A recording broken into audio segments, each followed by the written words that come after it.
Ya, kita jumpa lagi di video saya. Kali ini kita akan membahas tentang path analisis ya. Di mana path analisis adalah analisis jalur, yaitu ada analisis yang menggabungkan dari beberapa variabel ya. Di sini variabel tambahannya adalah variabel perantara. Jadi ada variabel bebas, perantara, dan terikat. Nah, kita akan belajar dulu dari kelompok ya. Jadi saya bikin dari 3 variabel tadi menjadi 3 hipotesis ya. Yang pertama adalah hipotesis X ke Y ya. X-nya kebetulan di sini itu sampai 4, X1, X2, X3, X4. Kemudian Z sendiri juga dikorelasikan dengan Y gitu ya. Oke, kemudian hipotesis kedua itu X1 ke Z ya. Jadi seluruh variabel X itu ke Z-nya. Dan yang ketiga adalah variabel di mana X ke Y melalui Z gitu ya. Nah, nanti ini dari 3 kelompok ini, yang hipotesis pertama menggunakan model 1 dan yang hipotesis kedua dan ketiga menggunakan model 2. Oke. Baik, kita langsung saja ke SPSS ya. Jadi di sini SPSS-nya saya sudah input.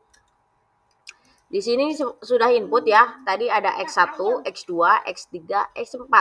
Dan ini nilai Z dan ini nilai Y ya. Jadi dari ini di sini ada 6 variabel ya. Di sini ada 6 variabel di mana si variabel ini kita akan uji model 1 dengan model 2 ya. Path analisis itu. Baiklah, SPSS sudah dibuka ya di sini. Kita akan belajar dulu mengolah SPSS-nya. Kita buka SPSS-nya.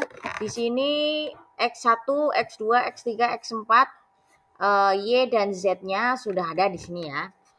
Nah, kita olah dulu. Jadi ada 2 model ya. Model pertama itu langsung ke X ke Y ya. Jadi model pertama itu kita buka analyze, kemudian regresi, kemudian linear. Nah, ini Y-nya adalah perilaku seksual remaja, kemudian pengetahuan sampai ke intention niat kita masukkan. Oke, lalu kita oke aja. Nah, ini adalah model pertama ya. Model pertama di mana ini kita bisa ketahui bahwa di sini yang nilainya signifikan adalah pengetahuan, pola asuh, kepercayaan spiritual, dan intention niat. Sikap tidak signifikan ya karena dia lebih dari 0,05. Oke, kemudian kita pindahkan ke Word ya. Nanti kita pindahkan ke Word. Yang kedua, model kedua kita masukkan lagi, tapi ini dependennya kita ganti dengan intention niat ya. Kita masukkan ke atas, intention niat, perilakunya di bawah. Oke, ini adalah model kedua yang nantinya akan menghubungkan antara X ke Y ya. X1 ke Y ke Z. Nah, ini nanti akan model 2. Jadi model pertama itu yang warnanya kuning, model kedua warnanya biru. Nah, ini sudah kita pindahkan ya nilai signifikansi tadi. Jadi kan nilai signifikansinya ini, teman-teman. Nah, ini kita buka ya di sini. Yang tidak signifikan adalah pola asuh. Oke. Nah, ini nggih. Nah, ini artinya yang signifikan ya pengaruhnya terhadap perilaku seksual remaja itu adalah pengetahuan, pola asuh, kemudian kepercayaan spiritual, dan intensi niat. Kenapa? Karena nilai signifikansi yang ada di sini ya, ini kurang dari 0,05 ya. Jadi yang saya warnain kuning ini dia signifikansi ya. Jadi kemudian di grafik tadi ya, di grafik yang ini tadi, yang saya warnain kuning di sini, ini adalah X ke Y ya, secara langsung. X1 secara langsung ke Y nilainya adalah 0,160. Loh, kok nggak 0,017 ya? Karena yang kita lihat adalah nilai beta ya, bukan nilai dari signifikansi ya, bukan. Jadi kita letakkan di gambar ini adalah nilai betanya. Kemudian untuk menguji hipotesis yang kelompok 2 itu adalah X ke Z. Jadi secara langsung X ke Z itu seperti apa? Itu ada pada model kedua. Yang kita cari tadi di model kedua yang dependennya pakai intention niat ya. Jadi di sini diketahui ya, diketahui teman-teman bahwa hanya yang signifikan hanya pola asuh sama perilaku seksual. Oke. Jadi yang mempengaruhi si intention niat. Jadi hanya variabel 2 ini.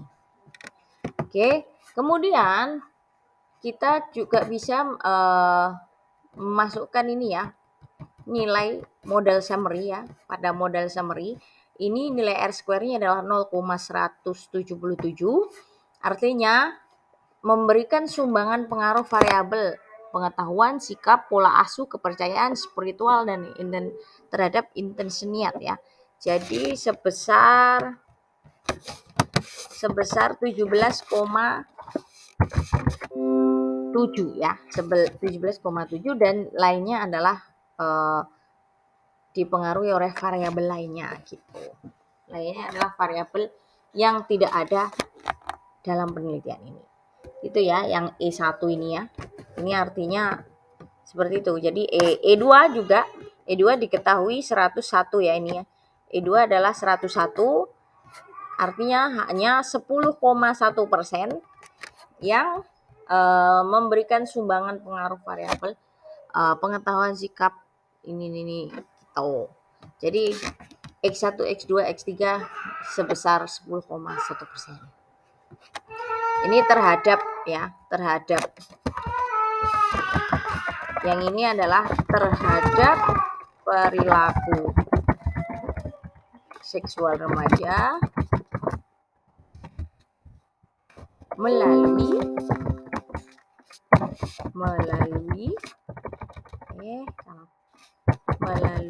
intentionnya adalah nilainya 10,1 gitu ya. Baik, bagaimana terus kita masukkan ke yang hipotesis kelompok 3 bagaimana? Nah, kita akan memasukkannya di sini. Nah, bagaimana ceritanya kita bisa mengetahui apakah dia signifikan terhadap X terhadap Y melalui Z gitu ya. Nah, ini kita buka lagi yang pertama. Kita harus tahu koefisien jalur model 1 ya. Ini akan menunjukkan bahwa dia memiliki nilai langsung ya. Jadi nilai langsung itu ada di standar beta ini ya. Ini namanya nilai langsung. X1 ke Z ya. X1 ke mohon maaf ya, ini Z Y lupa. X1 ke Z Y itu nilainya adalah 0,0,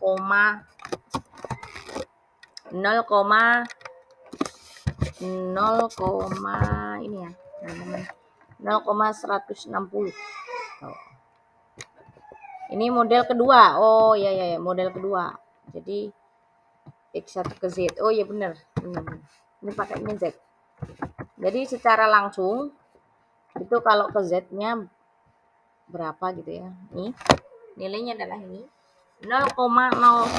Pengetahuan terhadap perilaku seksual melalui intention niat berarti dia pengetahuan yang ada di model kedua yaitu 0,051 gitu. Kemudian secara tidak langsungnya adalah dari X1 ya melalui Z terhadap Y, itu artinya perkalian dari model 1 dikali dengan Y terhadap Z ya. Y terhadap Z itu ini. Y terhadap Z itu adalah 0,183. Jadi semua hipotesis yang ada di sini adalah nilainya pakai Y terhadap Z 0,183 begitu. Nah, Jadi kita kalikan dulu. Nah, habis itu ketemu jumlahnya, baru kita jumlahkan nilai langsung ditambah dengan nilai tidak langsung. Nilainya adalah 0,08. Maka yang kita bandingkan adalah nilai 0,051 ya terhadap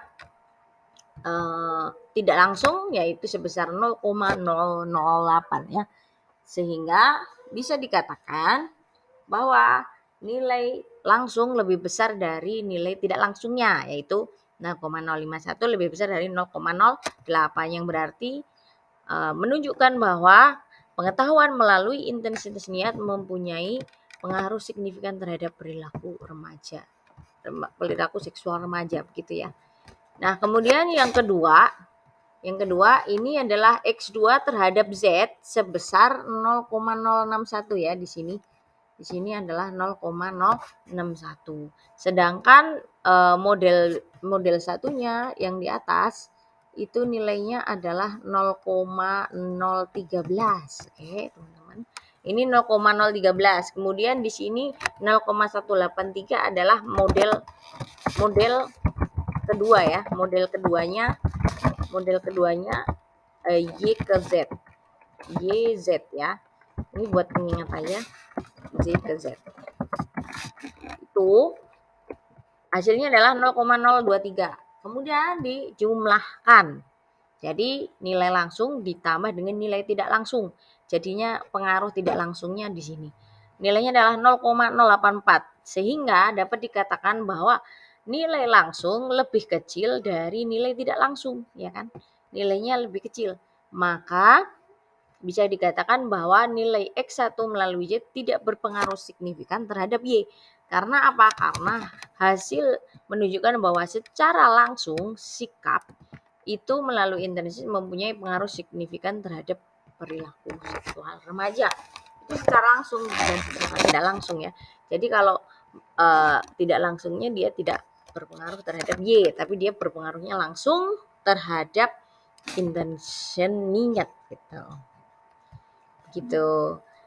Oke, baik, terima kasih, semoga bisa dipahami. Nah, yang C sama yang D ini hampir sama kayak di atas ya, dia lebih besar ya, lebih besar dari nilai, yang ini lebih kecil, lebih kecil dari nilai tidak langsungnya, lebih kecil.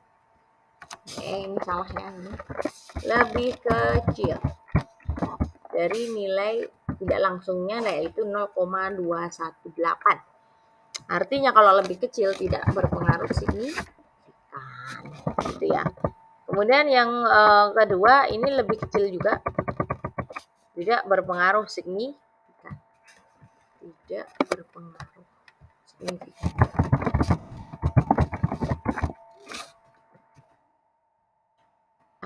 Atau secara langsung kepercayaan spiritual itu mempengaruhi intensi niat, tapi tidak langsung mempunyai pengaruh signifikan terhadap perilaku Z. Gitu. Baik. Itu ya kita nulisnya. Nah, yang terakhir adalah hipotesis terakhir. Itu kita lihatnya dari ANOVA ya. Jadi nilai 0,000 itu artinya secara bersama-sama memberikan pengaruh pengetahuan sikap, pola asuh orang tua dan kepercayaan terhadap perilaku seksual remaja melalui intensi niat gitu. Jadi secara langsung gitu ya. Secara langsung. Jadi tadi A itu nilainya lebih besar ya. Ini nilainya lebih besar dari nilai tidak langsungnya. Yang B nilainya lebih kecil. Yang C nilainya juga lebih kecil. Yang D nilainya lebih kecil juga. Jadi yang paling memang yang paling secara langsung mempengaruhi adalah si pengetahuan ya. Yang lainnya adalah pengaruh secara tidak langsung. Jadi di sini berdasarkan hasil perhitungan dapat diketahui ada pengaruh langsung sebesar 0,0 dan tidak langsung adalah sebesar 0,0. Berarti nilai pengaruh langsung lebih kecil ya. Nilai pengaruh langsung lebih kecil daripada tidak langsung. Hasil ini menunjukkan bahwa secara tidak langsung sikap melalui intensi ini mempunyai pengaruh signifikan. Jadi secara tidak langsung dia, karena tadi dia lebih besar dari nilai langsungnya. Oke, kemudian yang C juga demikian ya. Dia kan lebih kecil nih nilainya. Nilai pengaruh langsung yang berarti pengaruh langsung lebih kecil daripada pengaruh tidak langsung. Hal ini menunjukkan bahwa secara tidak langsung pola asuh melalui niat intention mempengaruhi signifikansi. Kemudian lanjut, yang D yang terakhir adalah lebih kecil juga ya, pengaruh lebih kecil daripada tidak langsung, maka dia menunjukkan secara tidak langsung yang spiritual melalui intensi niat mempunyai pengaruh signifikan terhadap perilaku seksual remaja. Ya, terima kasih, semoga bisa dipahami. Assalamualaikum warahmatullahi wabarakatuh.